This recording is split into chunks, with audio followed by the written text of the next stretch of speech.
The loud crack of wood against bone was deafening, far louder than the gasp that followed it from the people around the table. I was sitting at the family dinner trying to keep the peace when everything changed in an instant. 1 second, I was trying to laugh at a joke, and the next, James, my husband, was standing over me, a heavy wooden chair in his hands. Without warning, he swung it into my back, the force knocking the air out of my lungs. Pain exploded in my spine, sharp and burning. I couldn't breathe, couldn't move. I collapsed forward, my cheek smacking the hardwood floor with a sickening thud. The metallic taste of blood filled my mouth where I had bitten my lip in the fall. As I lay there trying to process what just happened, James's voice cut through the haze of pain. "This will teach you manners," he said, cold and calm, as if the violence he had just unleashed was nothing more than a casual lesson. I could barely comprehend the moment, the sharp pain still radiating through my body. But what hit harder than anything else was the silence that followed. I looked up dizzy and disoriented to find my mother-in-law Linda frozen with her fork mid-air, eyes not on me, but scanning the guests at the table. Not one person moved to help me. No one called for help. No one even seemed to care. They just went on resuming their conversations as if nothing had happened. I could feel my heart pounding, and yet a strange cold clarity washed over me. This was enough. This was the moment everything changed. I wasn't going to take this anymore. This would be the last time I ever let him treat me this way. My name is Lily Davis, and I've spent the last 6 years of my life trying to fit into a family that never truly accepted me. I married James Davis when I was 22, thinking I was marrying a man who would love me unconditionally. But over the years, I've come to realize that James wasn't just controlling. He was manipulating, cruel and cold. He carried himself with the air of someone who thought he could do no wrong. James had a way of demanding respect that was more like a command than a plea. He controlled everything: what I wore, what I said, who I spent time with, and even how I felt. Every time I tried to assert myself to speak my mind or challenge him, I was reminded that I was nothing compared to him. He was the man of the house, the breadwinner, the one who made the rules, and I was simply supposed to obey. His coldness didn't just stop with me. It extended to everyone in his family. I've met few people who can dominate a room like James. He had a way of making everyone, even his own mother, fall into line. Linda Davis, his mother, was the perfect image of a charming, gracious woman in public, always offering a smile and sweet words. But at home, she was a different person. She wasn't the comforting mother I needed. She was the enabler. Every time James did something cruel, she would smile and say, "He just wants what's best for you." I had never felt more alone in my life than in those moments trapped in a house where love was conditional and silence was the price of peace. Linda never challenged James. In fact, she encouraged his behavior. She was complicit in his abuse, and I began to realize that my entire life had been controlled by them both. There were times I wondered if James truly loved me, but then I would think of the way he talked to me. The hurtful words, the belittling comments. To James, I was a possession, not a partner. He loved me the way someone loves a trophy or a trinket, something to show off to others. I was just another thing for him to control. And then there was the rest of his family. They were all cut from the same cloth, treating me like an outsider. I was never allowed to forget that I wasn't born into this family.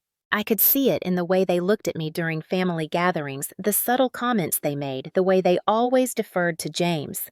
Over time, I stopped expecting kindness. I stopped hoping they would treat me like family. I was just there to serve, to smile, and to keep quiet. I knew the rules of their world, and I followed them as best as I could, but in the back of my mind, I knew I wasn't happy. I knew I deserved more. I deserved to be seen and heard, not just as a wife to a powerful man, but as a person. The family gatherings, the dinners, the small talk, they were all reminders of how much I didn't belong. I began to hate those moments, but I couldn't escape. I was trapped in a world where James's word was law and his family turned a blind eye to my suffering. The walls of their home became my prison, and I couldn't find a way out.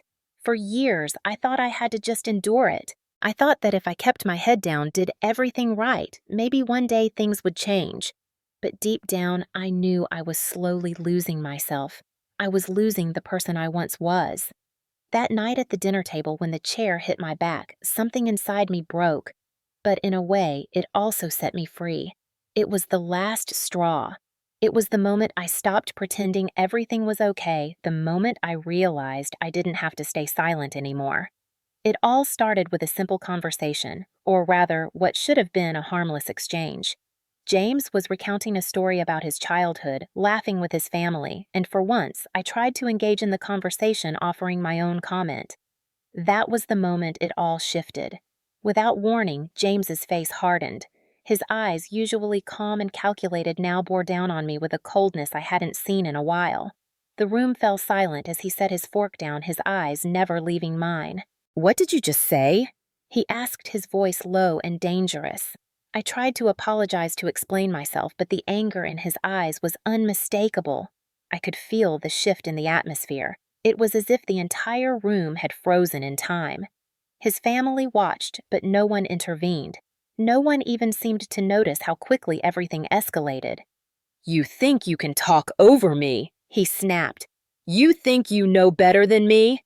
Before I could respond, he stood up, pushing his chair back violently, the sound of it scraping against the hardwood floor ringing through the room. "This will teach you manners," he said coldly. His voice not a shout, but something more terrifying, a calculated command. He grabbed the wooden chair from behind him, and in one swift motion he swung it across my back with enough force to make me feel my ribs cracking. The impact was so sudden and sharp I didn't even have time to scream. The only sound I could hear was the bone-rattling thud of the chair hitting me, and then my body collapsing onto the floor. The air left my lungs in a rush, and for a moment, everything went black. I couldn't feel my legs, couldn't move. My body was paralyzed with pain, and all I could do was gasp for air. When my vision cleared, I saw him standing over me, the chair still in his hands. His face was a mixture of anger and smug satisfaction. His voice, when it came, was calm. "You had that coming." I tried to push myself up, but my body refused to cooperate. I felt a wetness on my cheek and realized I had bitten my lip, blood mingling with the tears that I couldn't hold back. My body ached in ways I couldn't describe, and all I wanted to do was scream. But instead, I just lay there helpless. I looked around the room, searching for someone, anyone to help me, but my eyes found nothing but indifference. My mother-in-law, Linda, was still sitting at the table, her fork back in her hand, and she wasn't even looking at me. She was more concerned with the food than the fact that her son had just attacked me. The guests at the table, who had been laughing moments before, now stared at the scene in shock, but no one moved to intervene. No one said a word. The silence was deafening. I could feel the weight of it pressing down on me, suffocating me. James stepped back, taking a seat again as if nothing had happened, and resumed eating. The laughter slowly started again, but it was hollow, forced, as if they were pretending nothing out of the ordinary had occurred. I was still on the floor, unable to move my body, screaming in pain, and not a single person reached out to help me. The shame burned deeper than the pain in my back. I couldn't comprehend what had just happened. This wasn't the first time James had lashed out, but it was the worst. It was the first time he'd done something so violent, so public, and yet there they all were, acting as if it was just another incident in a long line of incidents. It wasn't just the physical pain that hurt. It was the realization that I was completely alone in that room, and I always had been. I had always been fighting alone, even when surrounded by people. And that was the moment I understood something deeper about my life with James. It wasn't just about the physical violence, it was about the control, the manipulation, the constant reminder that I was never allowed to be anything other than what he wanted me to be. I was never allowed to have a voice, never allowed to have an opinion. I was his possession, and that was all I would ever be if I didn't make a change. That night, as the dinner party resumed around me, I made a promise to myself that no matter what it took, I was going to fight back. I wasn't going to let this be my life anymore. Lying there on the floor, the pain in my back almost unbearable, I couldn't help but think back to all the times I had let it slide. The little comments, the dismissals, the belittling remarks from James. They had always been there, subtle, building over time. At first, I told myself it wasn't a big deal. He was just stressed. It was just a bad day. But those bad days kept coming one after another. And I, like a fool, kept making excuses for him, convinced that I could handle it, that things would get better, that one day he'd stop. But now, as I lay on the floor, blood on my cheek, my back broken by the man I once thought I loved, I realized how foolish I had been. The truth was, it wasn't just one bad day. It was a pattern. It was control manipulation and violence disguised as discipline. And I had been the victim, always making myself smaller, always swallowing my anger, my fears, and my hurt because I thought that was the only way to survive. But tonight, something inside me broke. It wasn't just my body, it was my spirit. I had spent so many years trying to please him, trying to fit into the role he had carved out for me, and look where it had gotten me. No matter how many times I apologized, no matter how many times I kept my head down and followed his rules, nothing changed. It only got worse. My body ached, but it was the realization that truly hurt. I had allowed myself to become invisible, to become nothing but an extension of his will. My life had been reduced to nothing more than a backdrop to his grand show. But I was done. This was the moment that changed everything. I couldn't go back to the way things were. I couldn't keep pretending that this was normal, that this was love. The truth was, I had allowed myself to be controlled for too long, and I had lost myself in the process. And as I lay there, shaking with pain and fury, I made a promise to myself I would no longer stay silent. I would no longer be afraid. I would fight back not just for me, but for every woman who had ever felt like I had. I wasn't going to let James win. I wasn't going to let him take everything from me. And even if it meant losing everything in the process, I would do whatever it took to get my voice back. I had to, because if I didn't, I knew I would never be free. The years of emotional abuse, the gaslighting, the constant reminders that I wasn't good enough, it had to stop. I had to stop making excuses for him. I had to stop pretending that the lies he told me were anything but lies. It was time to take control of my own life. My body was broken, my heart shattered, but for the first time, I felt something else rising within me. Determination. I was going to find a way out. I was going to get justice. I wasn't going to let James or his family silence me any longer. The pain in my back was nothing compared to the fire that had ignited inside me. I had been broken, yes, but I was no longer weak. I was strong enough to stand up, strong enough to fight for myself, and I would never let anyone, especially James, treat me like that again. The decision had been made. There was no turning back. I wasn't just going to sit in silence anymore, enduring the abuse in secret. The next morning, after the pain in my back had dulled slightly, I began planning. My first step was obvious. I needed help. I wasn't going to fight this alone. I knew James had been controlling every aspect of my life for years, but I also knew that I wasn't the only one who had suffered. It was time to find someone who could help me take this to the next level. I reached out to Sarah, an old friend from high school who had become a journalist. She had a reputation for investigating and exposing corruption, and I knew she would understand what I was going through. I explained the situation to her over the phone, my voice shaking as I told her about the abuse I had suffered at the hands of James. She listened quietly, her voice firm as she told me that she would help me. It wasn't just about me anymore. It was about exposing the truth, shining a light on the darkness that James had hidden behind his public persona. Sarah arranged to meet me later that week, and we began discussing our plan. The more we talked, the more determined I became. I wasn't going to just file a police report and let it disappear into the system. I needed to make sure that everyone saw what James really was. I needed to make sure he couldn't hide behind his wealth, his status, his family anymore. I needed to make him pay for what he had done to me and for what he had done to everyone he had ever hurt.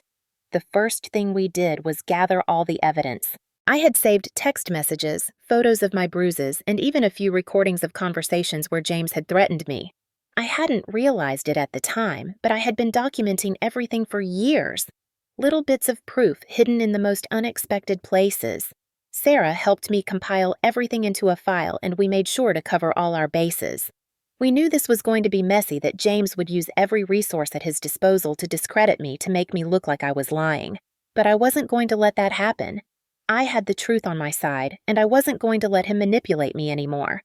I also reached out to a lawyer, Catherine, who had worked with victims of domestic violence before.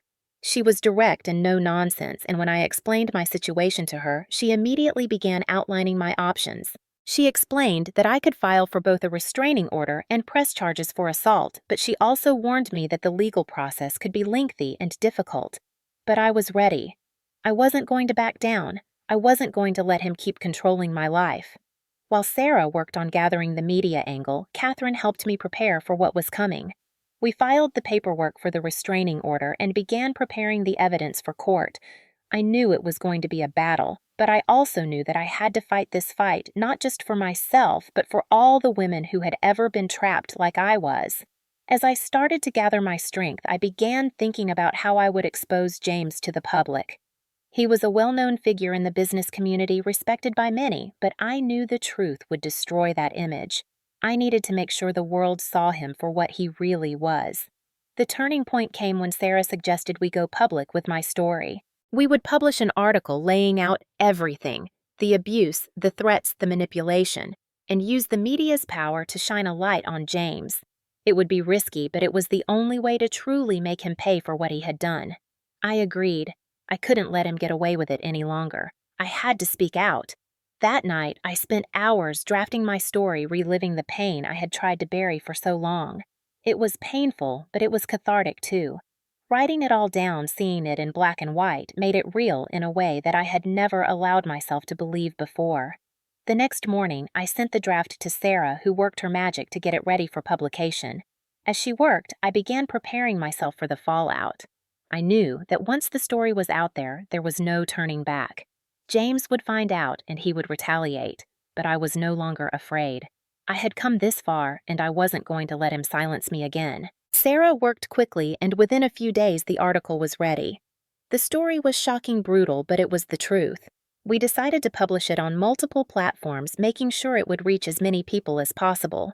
The first day it went live, I felt a wave of relief wash over me, but I also felt the weight of what was coming next. This wasn't just about me anymore. This was about bringing him down. The day after the article was published, I woke up to an inbox flooded with messages.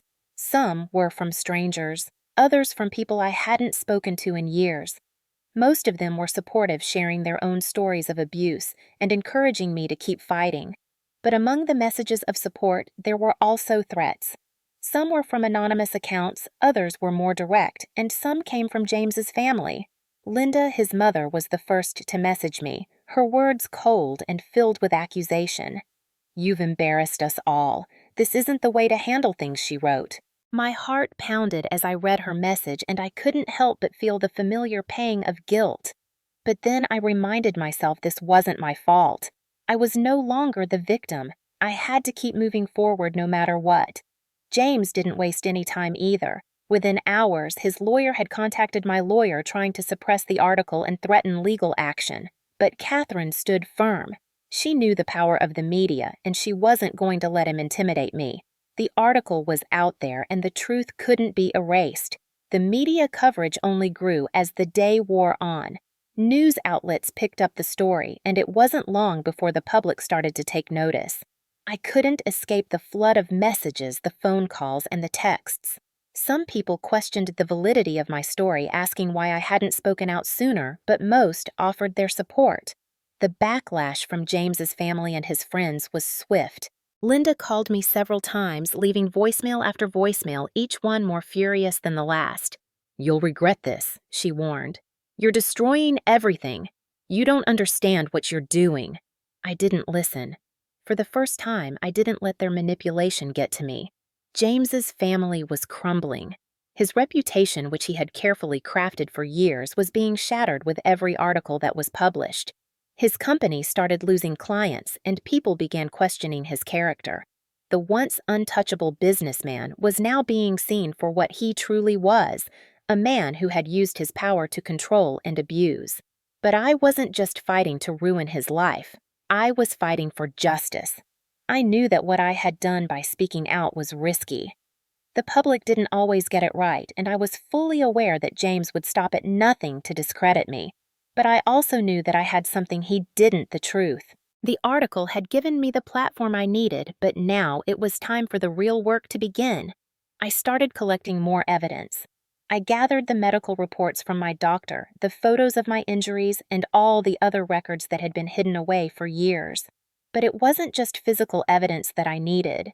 It was the emotional proof, the validation that James's abuse had left me broken. I spoke to former colleagues who had seen the emotional toll James had taken on me. I reached out to people who had witnessed his anger firsthand, and I began to build a case that would hold up in court. As my story gained more attention, so did the pressure. I knew the battle ahead wouldn't be easy. I had already seen the attempts to silence me, but there was something inside me now, something stronger than fear. I wasn't going to back down. I couldn't. I was determined to see this through, no matter the cost. In the weeks that followed, things escalated. James started calling me more frequently, his voice dripping with anger and threats. "You're going to regret this, Lily," he would say, his tone menacing. But I was resolute. The more he tried to control me, the stronger I became. My lawyer advised me to be cautious to avoid confrontation with him, but I knew I couldn't let him keep me in the shadows any longer. I had to stand up for myself. I had to make sure he couldn't hurt me anymore. The day the court hearing arrived, I was a mix of nerves and determination.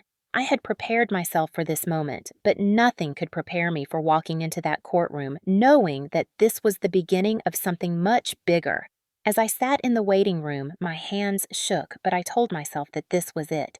This was the moment I was going to take back my life. My lawyer was there, of course, but I also had the support of Sarah. She had been there every step of the way, helping me tell my story, helping me find my voice when I felt like I had none. When the doors to the courtroom opened, I walked in, my head held high despite the pain still lingering in my back. James was already seated at the defendant's table, his expression cold, his jaw clenched. He didn't look at me as I took my seat. The judge called the session to order, and I felt a wave of calm wash over me. This was my chance to be heard. As the proceedings began, I couldn't help but feel a sense of vindication. I had prepared for this moment for so long. I was ready to tell the world the truth, but what hit hardest was seeing James's face as the evidence was presented. The photos, the medical records, the text messages. They all painted a picture of a man who had been lying for years, hiding behind his wealth and status. He tried to deny it, of course. His defense attorney argued that the injuries could have been caused by an accident or even exaggerated, but I wasn't going to let them get away with it. I was calm, steady, as I spoke, my voice unwavering as I shared my side of the story. With every word, I could feel the weight lifting off my shoulders. For the first time, I felt heard. I wasn't invisible anymore, and I knew without a doubt that I was going to win this. The courtroom was heavy with tension as the trial unfolded. I could feel every eye on me watching, waiting. It wasn't just my life on the line. It was my freedom, my future, and the chance to finally break free from the man who had controlled every aspect of my existence. I had lived in his shadow for too long, and now the truth was out. As the days of testimony passed, James's defense began to crumble. The more we presented the evidence, the more it became undeniable. The photos of my bruises, the medical records that confirmed the injuries, weren't just a result of some accident, and the damning text messages where James mocked me, belittled me, and threatened me. All of it painted a picture of a man who was far from the loving husband he had pretended to be. I watched James sit there, his face tight with rage, as every attempt to manipulate the court fell apart. His arrogance, his coldness, it all worked against him. For the first time in a long while, I could see the cracks in his carefully constructed facade. I wasn't just another one of his victims anymore. I was the one who was standing tall. The turning point came when a former colleague of James took the stand. Sarah, who had been by my side from the beginning, had found someone who had worked closely with James in the past, someone who had witnessed his violent outbursts and his manipulative behavior. The witness spoke candidly about how James would belittle his subordinates, how he'd threaten them with violence, and how he often took out his frustration on those who were weaker than him. It was like the final piece of the puzzle fell into place. James had spent so many years hiding behind his wealth, his power, and his family's reputation. But now the truth was out. He was no longer untouchable. As the trial continued, the weight of the evidence grew heavier on his shoulders. The court couldn't ignore the pattern of abuse, the power dynamic he had used to control and silence me. Even his family, who had tried to protect him for so long, could no longer pretend that everything was fine. Linda, his mother, had tried to reach out to me, but I had cut ties with her long before. She couldn't shield him from the truth anymore. I knew that they had all tried to silence me to make me feel guilty for standing up for myself, but now they were the ones who had to face the consequences of their actions. James had thought he could break me. He thought I would just sit in silence, that I would continue to play the role of the dutiful wife who never spoke out, never fought back. But he was wrong. I had spent years being broken down, but now I was rising. I was stronger than ever, and I wasn't going to let him get away with it. The day the verdict came, I stood in the courtroom with my heart racing. I could hear my breath in my ears, the silence that followed the judge's words.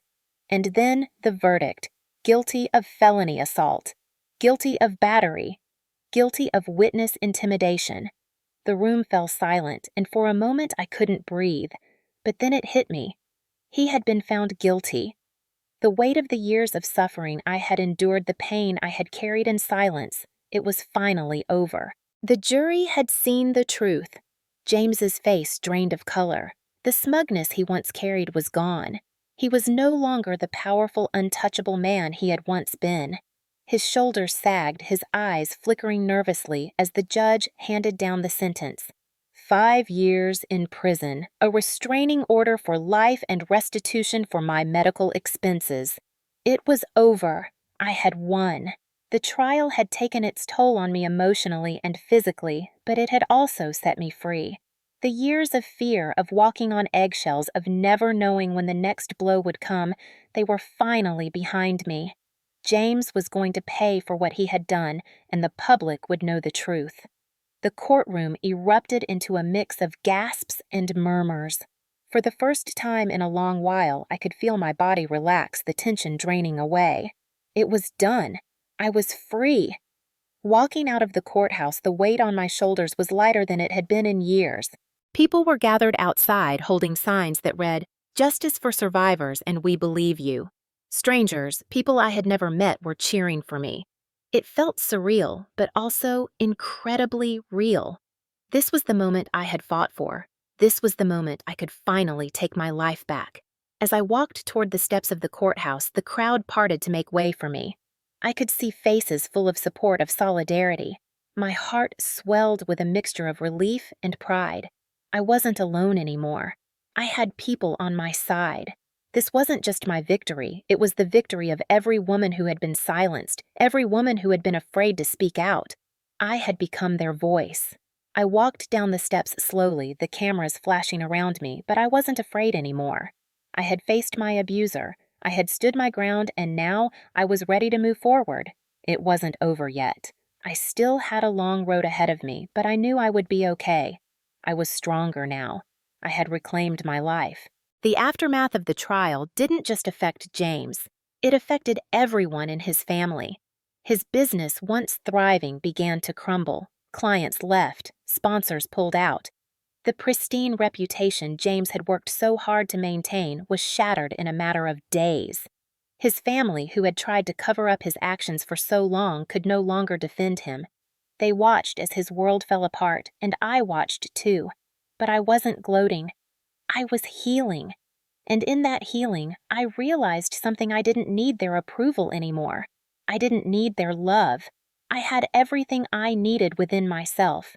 And as I walked away from that courthouse, I knew that I was finally free. The days following the trial were a whirlwind. The media attention was overwhelming at times, but I had never felt so empowered in my life. For the first time, I was in control of my own story. No longer the quiet, compliant wife, I had become someone who stood up for herself, who had fought back against the abuse and won. The world knew the truth, and that was a freedom I had never imagined I could feel. But as the dust settled, the reality of what I had been through began to sink in. I had spent so many years living in fear and silence that now, with the spotlight on me, it felt strange to be free. I didn't know what to do with this new sense of independence, this new version of myself. For so long, I had defined myself by my relationship with James, by what I thought I was supposed to be. But now I had to figure out who I really was, who I was without him, without the shackles of his control. I spent the following months focusing on my healing. Physically, I attended therapy sessions for my back, working with specialists to manage the pain and regain my strength. Emotionally, I took the time to reflect on everything I had been through, processing the trauma and the damage that had been done. It wasn't easy. There were days when the memories would flood back, when the anger would rise in my chest, when I'd feel the urge to pick up the phone and call James to beg him to understand. But I never did. I refused to let his hold on me continue. I realized that I had been carrying his weight for so long, that I had been the one to try and make it all right, to smooth things over, to keep the peace. But in the end, it wasn't worth it. My peace, my happiness, my sense of self had to come first. I spent more time with the people who truly cared about me, the ones who had always been there but whom I had neglected in my attempts to please James. I reconnected with old friends who had seen the real me before James ever entered the picture. I began to find joy in the little things again, something I hadn't realized I had lost.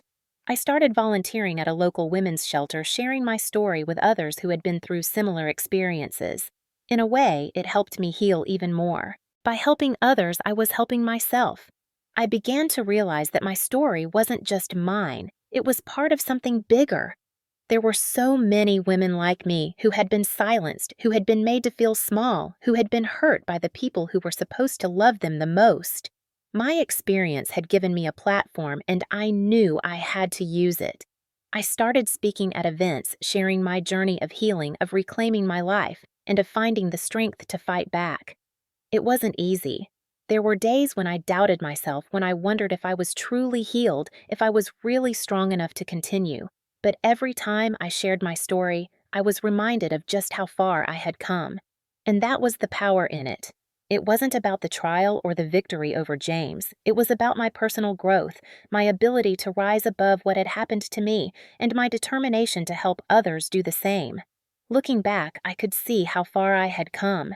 The woman I was when I first married James was a different person, a woman who thought she had to stay quiet, who thought she had to accept everything that came her way. But the woman I had become was strong, independent, and unbroken. I had fought for myself and I had won, and now I was living my life on my terms. I knew that my journey wasn't over. There would always be healing to do, always moments where I would feel the scars of what had happened to me. But I also knew that I had the power to continue growing, to continue moving forward. The woman I was becoming was more than just a survivor. She was a leader, a warrior, someone who could face anything that came her way. I had taken back my life, and nothing, not even James or his family, could ever take that from me again. And as I walked through my days feeling stronger with each passing moment, I knew one thing for sure: I was finally free.